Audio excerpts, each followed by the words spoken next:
You've probably heard the story of the Russian sleep experiment. 5 men locked in a room, kept awake by experimental gas until they tore themselves apart. It was a creepypasta, a viral horror story. But what if I told you that sleep deprivation has actually been used as a form of torture? So the Russian sleep experiment was not that far off. The story of the Russian sleep experiment was set in 1947, inside a secret Soviet military facility. The subjects were 5 political prisoners, promised freedom if they could stay awake for just 30 days.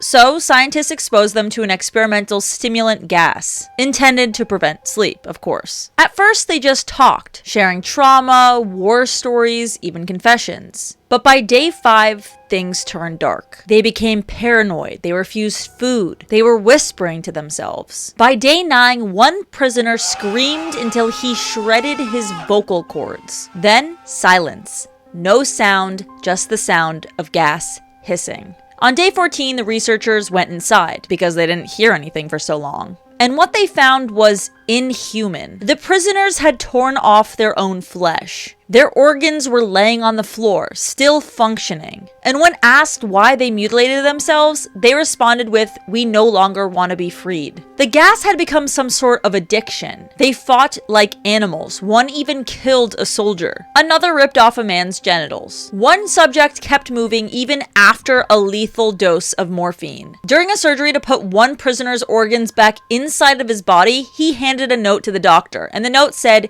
"Keep cutting." By the end, nearly everyone was dead. One researcher did survive. And in the story, when he asked the last test subject, "What are you?" the test subject basically responded with something along the lines of, "We're not monsters, we're you. The part of you that hides in the dark. The primal madness you try to suppress every night when you try to fall asleep." Now that might sound like pure fiction, and officially, it is. It's a creepypasta. But the scariest part of the Russian sleep experiment to me is not the gore of it, but how close it actually is to real life. Sleep has been used for decades, not just to study the mind, but to also break it. One of the most disturbing real-world parallels of the Russian sleep experiment is Guantanamo Bay. Guantanamo Bay, prisoners weren't just interrogated, they were kept awake. It was called the frequent flyer program. The euphemism denotes the practice of repeatedly and systematically moving a detainee from cell to cell in order to disrupt the detainee's sleep. It's interesting that it was called the frequent flyer program also because Guantanamo Bay notoriously housed prisoners that were terrorists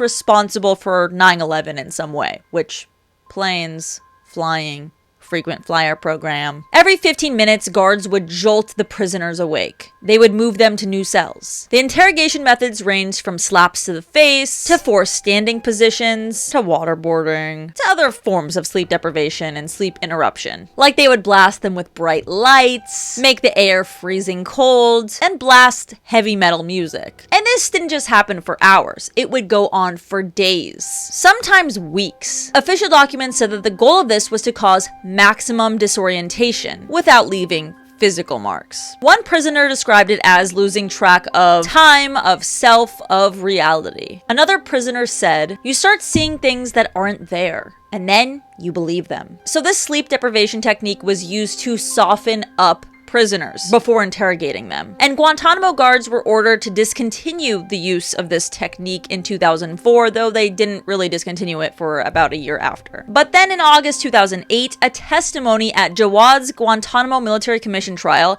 U.S. Army officers confirmed the existence of the frequent flyer program. At least 17 detainees were subjected to the program. And in May of 2012, Ramzi Qassem, a lawyer for detainee Shakir Amer, said his client alleges the frequent flyer program was still being used as a punishment technique in the isolation block known as Camp 5 Echo. So both the fictional Russian sleep experiment and Guantanamo Bay real-life experiment use sleep deprivation to dismantle a person's psychological stability, leading to hallucinations, emotional collapse, and lasting trauma. Also, in both stories, the subjects are no longer seen as people. They're treated as tools, test materials, or numbers, stripped of their basic humanity. But what does sleep deprivation do? What does science tell us about sleep deprivation that we can relate to the Russian sleep experiment? So sleep deprivation doesn't just make you tired. It disrupts nearly every major system in the brain. After 24 hours without sleep, your brain's prefrontal cortex, which controls decision-making and reasoning, starts to slow down. According to the CDC, after 24 hours without sleep, your reaction time is actually worse than someone with a blood alcohol content level of 0.10. At 36 hours to 48 hours without sleep, your brain starts to do something called micro sleeps. Brief moments where your brain starts to shut down even though you're awake.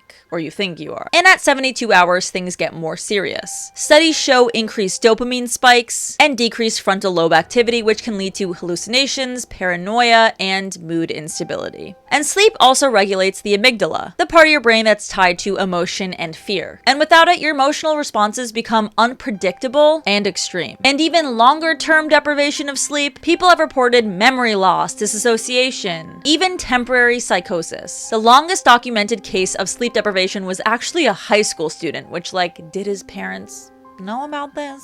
But his name was Randy Gardner, and he stayed awake for 11 days. By day 5, he had trouble speaking, and he actually thought he was a football player. By the end of the study, he couldn't remember what he was saying mid-sentence. So essentially, sleep isn't optional, it's neurological maintenance. Without it, the brain starts to malfunction in ways that look and feel like madness. So why do so many people think that the Russian sleep experiment is actually real if it's just a creepypasta, urban legend, viral story? It's not just because it was gory or twisted, because you get a lot of that online, honestly. And not even in the horror genre. It stuck with people because it felt like something that could actually happen or actually happened. Not because of the gas or the setup, but because how easy it was for the mind to truly unravel. And deep down, we know that it's possible. We've seen people lose themselves without sleep, without control, without any way to escape what's happening inside of their own heads. And the story taps into that fear that we're not as stable as we think we are, that sanity is fragile, that we